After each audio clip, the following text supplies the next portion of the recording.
the former president and Senator Hindi Bongo. ba nag-iimbestiga siya? Hahanapan niya kung merong prima facie or probable cause. But knowing Boying, hindi ako magtataka kung biglang may probable cause. Ini-insist niya yung restitution kahit ang resulta dyan, mahihirapan silang mag-imbestiga sa lalong-lalo na sa parte ng mga contractors. Yet ini-insist niya, dahil pala dito mga kababayan, para hindi na makapagsalita or hindi na magsalita yung mga congressman na involved at ng iba pa, at hindi na makapagturo kung sino. Okay, magandang araw po sa inyo lahat and welcome ulit dito sa ating YouTube Tabunan PH channel mga kababayan. Nandito ulit tayo para sa panibagong reaction video ngayon. Ito mga kababayan, pag-uusapan natin Salvador Panelo mga kababayan at Senador Dante Marcoleta booking huli ang pagtatakip ng ombudsman at ng DOJ mga kababayan dito sa mastermind ng corruption. Yan yung isa sa mga pag-uusapan natin yan mga kababayan. Ito din. Former Senator Antonio Trillanes mga kababayan, pinondohan nga ba ni Tamba? Stay tuned kayo hanggang sa huli mga kababayan kasi itong mga katanungan na ito mga kababayan, sasagutin natin ito ngayon. Of course, analyze natin mga kababayan itong mga lahat na nangyayari dito. Okay, so ito umpisahan kagad natin mga kababayan. Okay, ito. Nandito pa rin tayo dito sa usapin ng nangyayaring korupsyon mga kababayan, lalong-lalo na dito sa DPWH. At kanina mga kababayan, opisina ng DPWH sa Quezon City nasunog. Nako, may kayang kasunod na mga mangyayari dito mga kababayan? Meron pa ba tayong maaasahan dito? Kasi nga dito mga kababayan, sa mga nakikita natin at nakikita ni Salvador Panelo at ni Senador Marcoleta mga kababayan, nagkakaroon nga ba ng takipan dito? Kung sino yung mastermind, i-explain natin dito. Unang-una, ano itong ginagawa ni Senador o former Senador Antonio Trillanes mga kababayan? Ito pakinggan natin si Salvador Panelo dito. Kung anong sinasabi dito ni Antonio Trillanes mga kababayan, ito pakinggan ulit. Pero bago natin i-play, paki-like po and share ng videos natin dahil pag-subscribe din po ng ating channel. Pakinggan natin mga kababayan. We're so big on the flood control scandal. Hinahanap natin yung mga kontratista, yung mga proponent. At sabi niya, ito, nandito na sa harap nyo. Si Senator Bongo, kapamilya yung mga contractor at na-corner yung ganito kadaming kontrata to the tune of 7 billion. Sabi niya, ang sinabi niya, hindi ba prima facie evidence na yan? Tingin ko, pinagtatakpan niya yung flood control projects at gusto niya i-focus dito sa mga kalaban. Sa kalaban niya. Yan ang nakikita ko niya. Kasi kung totoo yan, bakit di niya nilabas noon pa yan? At the time of Duterte was president, ang media sa kanya antindi, di ba? Pero wala akong narinig na inilabas ng Pilurgan, whether Rappler yan o kung ano pang media outlet, tungkol sa mga Rappler talaga mga kababayan. There were two issues about that, I recall. Number one was... Ito mga kababayan napakinggan naman yun naman yung tanong ni Pinky Web dito mga kababayan. Hinahanap yung mastermind, hinahanap yung proponent. Proponent ba si Senator Bongo mga kababayan? Or kung proponent siya, ng mga proyekto, ano yung mga proyekto? Kasi posible nga naman maging proponent siya dito. Kasi senador siya. Allowed siya mag-amend ng ano tawag nito? GAA or budget mga kababayan. Si Rizon Tiveros nga nag-amend, di ba? Ayaw nilang tawagin na insertions yun mga kababayan. Amendment yung gusto nilang tawagin. So amendment yung gamitin natin. Di ba? So eto ngayon. Sa mga binulgar ni Toby Chanko mga kababayan, nandun ba si Bongo? At ito, matindi itong statement ni Salvador Panelo dito. Ito na nga yung isa sa mga katanungan natin ngayon. Binulgar dito ni Salvador Panelo mga kababayan. Ang pagtatakip dito, unang-una ni Antonio Trillanes. At the same time mga kababayan, itong ginagawa ng ombudsman. Kasi anong ginagawa ng ombudsman? Yan. Hinuhulaan na pinoprotektahan ng mga diskaya ay si Senator Bongo. Anong ginagawa ng ombudsman at ni Senador Sani Trillanes mga kababayan? Ginugulo nila ngayon itong investigasyon. At ang resulta po niyan ay nagkahati-hati po tayong mga taong bayan. Bakit nakakahati-hati tayo? Kasi of course, mayroong mga taong gustong matanggal sa pwesto itong mga kalyado ng mga Duterte, lalong-lalo na si VP Sara, at meron ding mga taong gustong mapanagot ang tunay na mastermind dito, mga kababayan. Ngayon, tanong ko sa inyo, saan kayo? Saan kayo?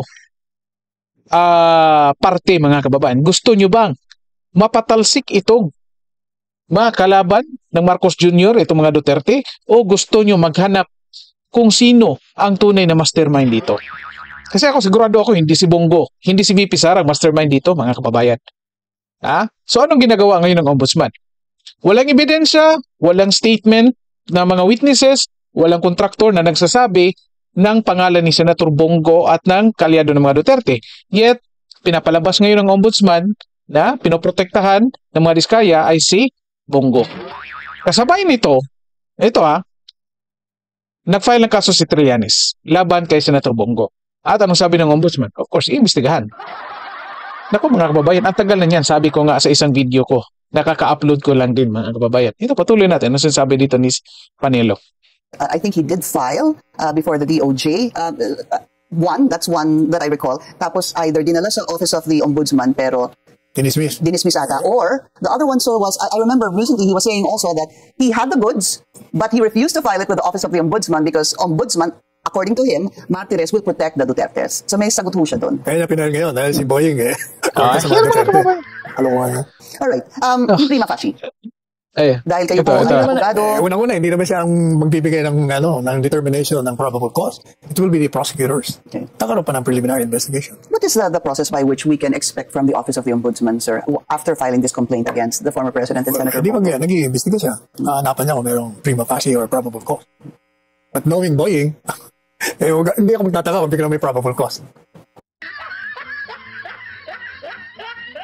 Ito yung klarong-klaro mga kababayan. So, anong mangyayari dito? Ito mga kababayan, nakikita ko, unfortunately I don't know kung agree kayo dito or disagree kayo. Unang-una, di ba, naipakita na natin. Ulitin lang natin. Si Boying Rimulya nang hula na ang pinoprotektahan ng mga Diskaya ay si Senator Bongo. Pagkatapos niya, nag-file ng kaso si Antonio Trillanes laban kay Senator Bongo. Okay? So nakikita ko dito mga kababayan, may nag-utos dito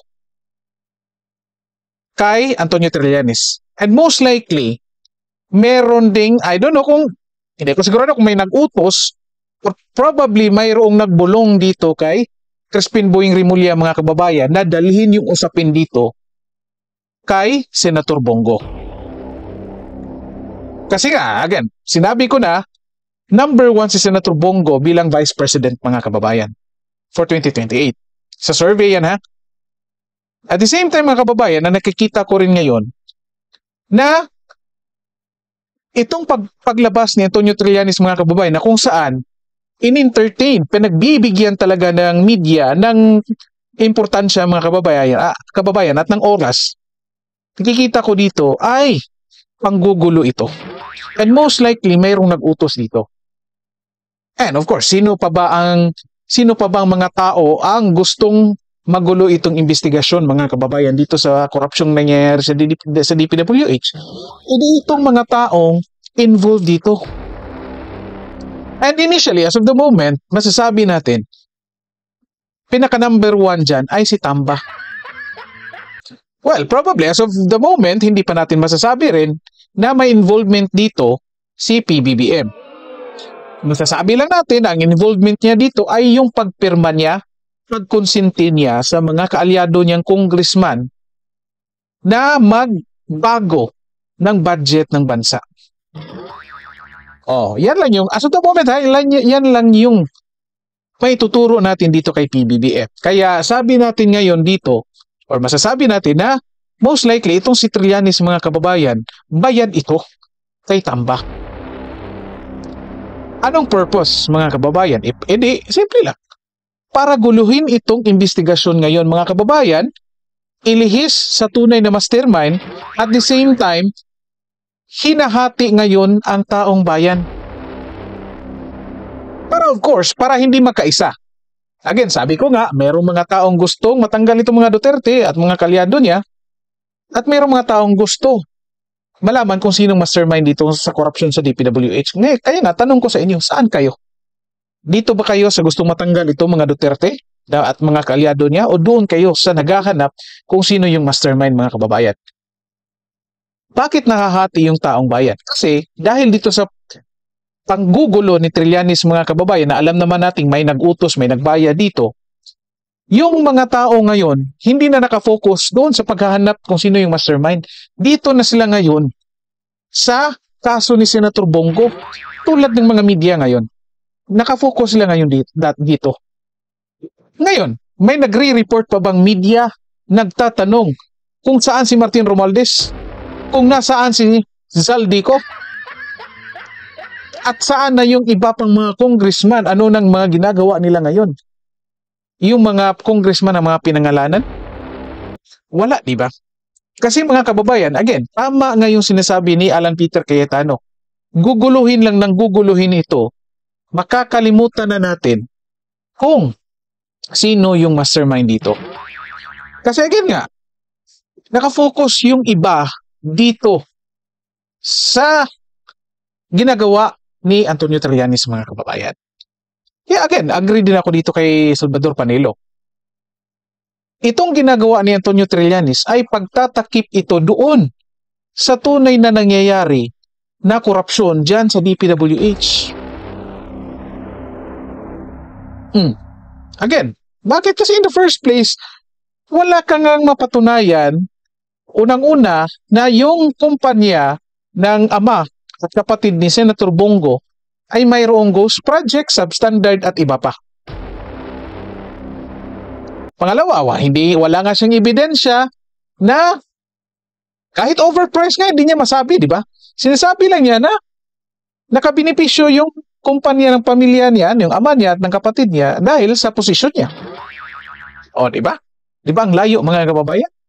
O, dito, punta tayo dito sa pangalawang usapin natin, mga kababayan. Dito na naman, Remulla pa rin, mga kababayan. DOJ at Ombudsman pa rin. Nagiging suki na natin itong Ombudsman ng mga kababayan kasi masyadong halata na ito. I think napanood niya ito kasi nagiging na-trending ito, mga kababayan, nung sinabon or ginisa ni Marcoleta itong taga DOJ, mga kababayan. Ito, pakinggan natin, maiksi lang. Tapos summarize ko na lang sa inyo para hindi masyadong mahaba itong video natin. Ito, pakinggan natin. In relevant cases handled by the DOJ prosecutors, 80.5%. So dito mas mataas talaga yung success if you will use the WPP. Hindi nga ako, nagtataka nga ako kung bakit averse kayo dun sa pag-process dun sa samantalang wala namang nilalagay na restitution, ipipilit nyo para lang hindi sila makover ng program. So ano mangyayari sa batas natin? You will insist on an opinion supplanting the requisites categorically provided by law. Hindi talaga makakapaprocess. So pinipili nyo yung gusto nyo i-process. Paano natin? Sila lamang ang nakapag-identify initially ng 17 congressmen. At doon sa kanilang mga testimony, lumalabas na rin ang pangalan ni Zaldico and Martin Romualdez. Kung ayaw ninyong bigyan sila ng protection under that law, kaya siguro umayaw na sila sa ICI. So what is their status now with the DOJ? Are you insisting that they restitute? How much? How do you compute it? Ayan, mga kababayan. If I may, Your Honor. Oh, yes. If I may, Your Honor, to be consistent, the Department of Justice... No, you are not consistent from the beginning. Huwag mo sasabihin yung to be consistent. Okay. There is no consistency here. Sige. Magkano ang gusto nyo restitute nila in the first place? Okay. Wala pa po sa estado na ganon. So mga hindi mapoprocess talaga yan. Pinoproseso po namin, Your Honor, yung kanyang application. How can you process the application, Mr. Chair, if you are providing another requisite which is not even written in the law? You are imagining something that is not within the law. You are Department of Justice. Ito yung sinasabi ko sa inyo. You're supposed to be the chief. Pwede ho bang magdagdag, Your Honor? Halimbawa po, sa pagitan po ng pagpapalitan ng statement mula sa witness, sinabi ng isang witness, di ba? Kasama ako sa sindikatong ito. Di ba? At dahil sa kumita ako, dito sa pagsali ko sa sindikatong ito, kumita ako ng 10 milyon. O sa huba naman, hindi pa kukuhanin ng DOJ bago siya matanggap sa Witness Protection Program. Mga practical na aspeto lang po, Your Honor. So ano nga sinabi sa inyo ng mga diskaya? Na-determine ninyo kung magkano ang kinita nila? Diba? Kaya po, Your Honor... Nakuha nyo na ba? Did they admit to you na sila ay nangulimbat ng ganito karaming pera? I have to explain myself. Opo. Hindi ko dinidepensa ng mga tao ngayon. Opo. Ginawa ko lang Okay, stop na muna natin. Ito mga kababayan, yan. Pinapakita lang natin. Kasi naging issue dito. Naging issue ito ulit mga kababayan. Ito lang yung issue nito. Lumabas na ito doon sa Senate Blue Ribbon Committee hearing. Ini-insist talaga ito ni Crispin Boying Remulla mga kababayan. Again, ipapaliwanag po natin kasi itong issue na ito mga kababayan na ini-insist ni Crispin Boying Remulla, isa rin ito sa nanggugulo dito sa atin. Nanggugulo sa investigasyon mga kababayan. At the same time, naghahati-hati sa ating mga taong bayan na kung saan mawawala din tayo sa focus nito. Okay? At ang magiging resulta nito, again, pagtatakip doon sa magiging mastermind dito sa corruption sa DPWH. Anong nangyari dito? Again, requisite mga kababayan, ibig sabihin required ang kailangan. Okay? Pero of course, naintindihan natin ng DOJ mga kababayan na pwede silang magdagdag. Ini-insist dito ni Marcoleta mga kababayan, bare minimum lang muna kasi yan lang yung nakasaad sa batas. Kailangan natin yung statement nila kasi sila lang yung mga taong nakapagpangalan ng 17 congressman, including Martin Romualdez at Zaldico mga kababayan. Ibig sabihin, meron silang alam, unique yung nalalaman nila. At personal knowledge nila yun mga kababayan. Hindi yun hearsay. Okay? Sa mga diskaya ha, and probably sa ibang contractors din meron din ganito. Unique information, posible, the same yung mga pangalan, posible meron din ibang pangalan, yet unique at personal experience nila. So kailangan ng DOJ yung mga statements nila mga kababayan. Kaya ito lang yung request ni Marcoleta. Bakit ka magdadagdag ng requirement na kung saan ang sinasabi lang naman ng batas ay ganito lang naman? Okay? Ang sinasabi dito ng Marcoleta mga kababayan, wala siyang pakialam kung magdadagdag kayo or hindi. Tinatanong lang niya dito, nire-raise lang niya, bakit kayo magdadagdag? Na in the first place, kailangan natin yung statement. Okay? Kung magdadagdag kayo, katulad ng ginagawa ng DOJ ngayon na nagdadagdag ng restitution as a requirement mga kababayan, mahihirapan makapasok sa Witness Protection Program. Witness Protection Program po pinag-usapan, hindi state witness ha. Linawin po natin, ganito po ang issue nangyayari kaya naghahati-hati tayo. Witness Protection Program. Gustong ipasok sa Witness Protection Program. Hindi pa gawing state witness. Okay? So, ibig sabihin, puprotektahan lang para magkaroon ng talagang proteksyon at open na magsalita mga kababayan. Okay? Ang argumento naman ng DOJ mga kababayan, gusto nila makuha kaagad. Hanggat nandyan pa yung pera at mga ari-arian, dapat kunin na kaagad. Naintindihan. In fact, gusto din natin yan. And I think, sa nakikita kung gusto din ni Senador Marcoleta yan mga kababayan. Walang issue dyan. Ang gusto lang ni Marcoleta, agad-agad ma-identify natin kung sino yung mastermind. Ang gusto ng DOJ, agad-agad maisauli yung pera ng taong bayan. Now ngayon mga kababayan, again, ginugulo ulit dito. Okay? Lahat tayo gusto natin yung dalawa, yung mastermind at yung maisauli yung pera ng taong bayan.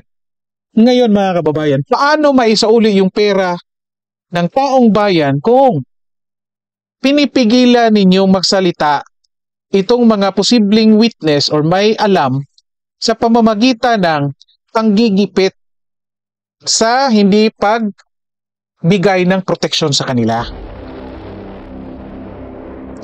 So lumalabas ngayon mga kababayan na wala sa isipan ng DOJ ang pag-identify ng mastermind kundi nandoon lang sa pagkolekta ng kung anong nanakaw mga kababayan. So ito na nga, pinagbigyan ni Marcoleta. O sige, yan lang yung gusto niyo. Yan yung gusto niyo. So ngayon, ano ng status? Magkano ang dapat isauli ng mga diskaya para mabigyan or mapasok sila sa Witness Protection Program? Kasi mga kababayan, hindi talaga mapaproseso yan. Ito nga sabi ni Marcoleta, hindi mapaproseso yung application nila sa WPP kung hindi sila magsauli. So ito nga tinanong. Kasi gumamit pa siya ng, anong tawag nito? basta may tawag dyan mga example ba, analogy. O halimbawa, 10 milyon yung nakulimbat. Kung ganyan lang kadali mga kababayan, walang problema.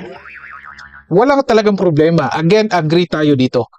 Walang problema. Ang problema mga kababayan, ang hirap i-identify, lalong-lalo na sa parte ng mga diskaya mga kababayan. Kasi nagnegosyo sila, nagbayad sila, nagsweldo sila ng tao, mayroon silang mga binayaran, nagbayad sila ng tax. Hindi ibig sabihin na nakakuha sila ng ganito, halimbawa 10 milyon na kontrata, ibig sabihin yan ay buong 10 milyon ay nakulimbat nila. Hindi po yan ibig sabihin. Parte lang po ng 10 milyon.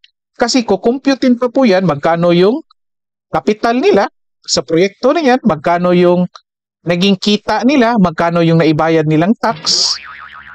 At ang matitira dyan, posible, kukumputin pa pala pati yung magkano, ilang porsyento ang napunta doon sa mga mambabatas.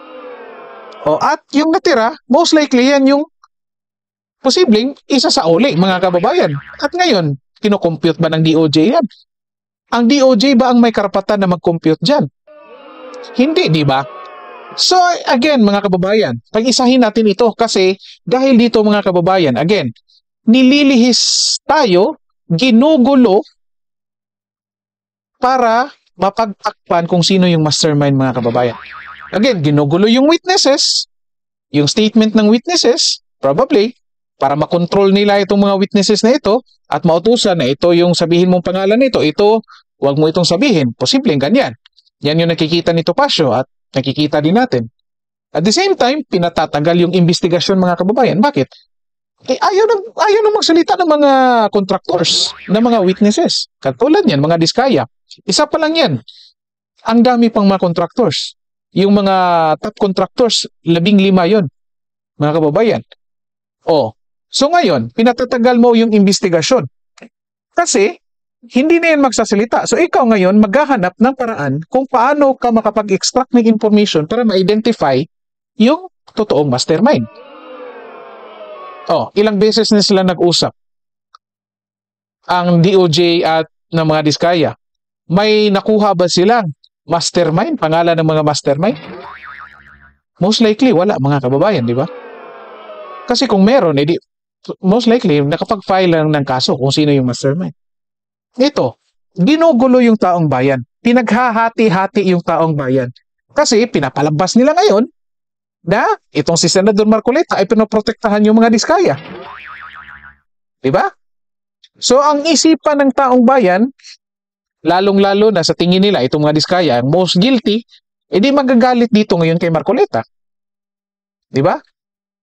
Instead na makiisa tayo sa paghahanap ng kung sino yung mastermind dito ngayon, sinisiraan nila ngayon si Senador Marcoleta, mga kababayan, pinapalabas nila na protektor ng mga diskaya. Okay? Kasi simple lang naman ang hanap. Identify yung mastermind para makuha, maisauli lahat ng mga ninakaw. Simple lang yan, mga kababayan. So dito natin, ito mga kababayan, may balita dito sa 1PH. Dito ko naintindihan, mga kababayan, kung bakit ini-insist talaga ng DOJ at ng Ombudsman itong restitution na ito. Again sabi ni Marcoleta, ito lang required sa batas. Pero again, sabi ni DOJ, pwede kaming magdagdag kasi sila yung implementor dyan, mga kababayan, wala problema. But again, kailangan mo itong taong to, kailangan mo itong statement niya, bakit mo papahirapan? Dito ko nakita, mga kababayan, itong balita dito sa 1PH. Ito, puntahan natin. Ayan. Kita natin. Ayan, mga kababayan, 1PH, kanina ito. Ayan. 5 hours ago, mga kababayan. Ito. Ibinunyag ni Ombudsman Boyeng Rimulya na may ilang mambabatas na umano'y nais na lamang manahimik at isauli ang perang nakuha mula sa mga irregular na flood control contracts. Ayon kay Rimulya, makikipagpulong siya sa Sandigan Bayan sa October 27 para pag-usapan ang mechanics ng restitution o ang pagsasauli ng mga perang nawawala sa kabanang bayan, kapalit ng plea bargain o pag-amin sa mas mababang kaso. Lahat ng, ito, quote, lahat ng ganito will end up with plea bargaining. Yun talaga ang ending yan. Dagdag ni Remulla. Giit ng ombudsman, kailangang may basbas ng Sandigan Bayan bago simulan ang restitution process. Anong ibig sabihin dyan, mga kababayan? I-comment ninyo. Kasi mga kababayan, simple lang nakikita ko. Again, dito natin maintindihan kung bakit talaga gusto ni Remulla or ini-insist ng DOJ at ng ombudsman yung restitution sa lahat. Kasi para, again, pagtatakpan na naman kung sino yung mastermind dito. Tingnan nyo anong statement dito. Restitution na lang, manahimik na lang yung mga congressman. Mag-plea bargain na lang para hindi na lang sila makapagsalita kasi kung tatanungin sila, pagsasalitain sila, most likely meron silang maituturong mastermind, mga kababayan. And yet, pinapalabas dito, okay na lang kay Ombudsman Remulla, mga kababayan, na isauli ng lahat at huwag nang magsalita yung mga congressman. So ngayon, sinong mapapaparusahan? Di itong mga magsasauli. At most likely, mga kababayan, ang ending dyan, yun talaga ang ending dyan. Ang ending dyan, mga kababayan, yun lang yung pinakamababang, anong tawag nito? Pinakamababang punishment lang ang makukuha nila dyan. So, lugi tayo dito, mga kababayan. Kasi nga, dahil nagpapauto yung iba, nagagalit doon kay Marcoleta sa pag-i-insist ng hindi isali muna yung restitution, hintayin na matapos yung kung magkano yung isa sa uli. Ito yung nangyayari ngayon. Magpi-plea bargain yung mga congressman, mga involved dito, magsasauli lang sila ng pera at hindi na sila pasasalitain. Mag-plea na lang na guilty na sila para makakuha ng mababang punishment. Hindi na sila makapagsalita, hindi na sila makapagturo, mga kababayan. So, sinong nahuhuli natin? Nakuha nga natin yung perang ninakaw, pero hindi natin ma-identify kung sino yung mastermind dito, mga kababayan. Ito yung gusto ng karamihan, diba? So, dito natin makikita, mga kababayan. Dito ko naiintindihan bakit ini-insist ni Remulla ito. Imagine niyo, ini-insist niya yung restitution kahit ang resulta dyan, mahihirapan silang mag-imbestiga lalong-lalo na sa parte ng mga contractors. Yet, ini-insist niya, dahil pala dito, mga kababayan, para hindi na makapagsalita or hindi na magsalita yung mga congressman na involved at ng iba pa, at hindi na makapagturo kung sino yung totoong mastermind dito. Yan, malinaw na, mga kababayan. Malinaw na ito. Diba? Akalain nyo yan? Ombudsman yan, may mga congressman daw na gusto lang nilang manahimik. Di nila gagawin ulit. Magsasauli pa sila sa mga contracts kung saan nag-contractor sila. Yan, mga kababayan. Klarong-klaro. Pakita natin itong buong Ayan, Comment nyo dyan, mga kababayan, kung ano masasabi nyo dito. Comment nyo, kahit disagree kayo, walang problema. Again, habang ginugulo nila ito, nagkahati-hati tayo, tayong taong bayan, ordinaryong Pilipino, tayong mga ninakawan, ang nag-away-away dito. Kasi ito lang yung gusto nila. Ito yung goal nila na pagtatakpan itong mastermind, papakita lang nila, mayroong mga congressman na paparusahan, yet yung parusa, yung pinakamababang parusa, na isauli yung pera, pero yung mastermind, ayan. Free, mga kababayan. Yan yung problema dito. Okay? So, paki-like po and share ng mga videos natin. Ipag-subscribe din po ng ating channel. So, dito lang po muna tayo. Maraming salamat sa lahat at magandang araw po sa inyo.